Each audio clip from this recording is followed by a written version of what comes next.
last year alone, there was over 200,000 ACL injuries in youth athletics across the U.S. My name is Trent Nessler. I'm a physical therapist, and I'm also the National Director for Sports Innovation for Select Medical. Non-contact injuries are the injuries that we can impact. Most people think that an ACL injury is someone actually hits their knee and actually causes the injury, when in fact, most of the injuries are non-contact in orientation. In 2016, we actually came across an Australian-based company called Dorset V, which has a wearable sensor. It detects motion, rotation, and acceleration data.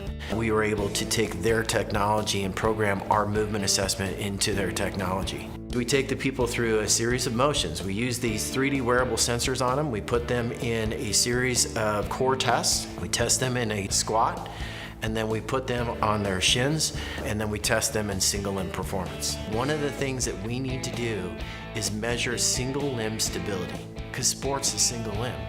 I mean, if you run, you're on single limb. You're running one limb in contact with the ground at the time. And because of that, that limb has to be very stable.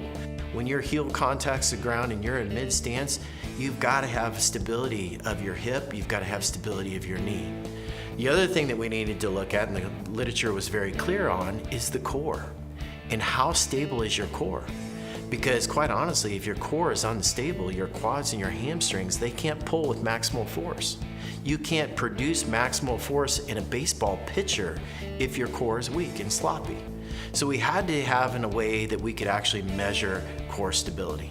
What we do is we place the sensors on the thoracic and the lumbar spine, and we're able to tell, can this athlete stabilize their spine in flexion and extension and rotation within 10 degrees.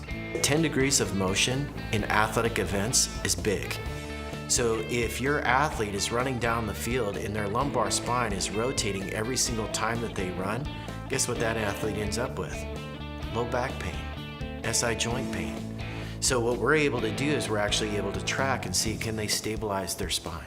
So the ACL Play It Safe program we developed with Theraban and Kramer, two really big names in sports medicine. So we actually developed an ACL Play It Safe kit. So every athlete gets their own TheraBand that they'll use, their own padded cuffs they'll use, and their own stability trainer that they'll use. They get in a little drawstring backpack that they put on their back and they take it on the field. So the ACL Play It Safe app has level 1, 2, 3, and 4 broken out, and then a video for every single exercise that's a part of that routine. And what we're finding is that not only do we reduce ACL injuries by over 80 to 90%, but we're reducing all lower extremity injuries by greater than 58%. Instead of calling it an injury prevention program, what we really need to do is message it and make people understand biomechanics have an injury component to it, but it also has a performance enhancement component to it. An ACL Play It Safe is a performance enhancement program that keeps your ACL safe.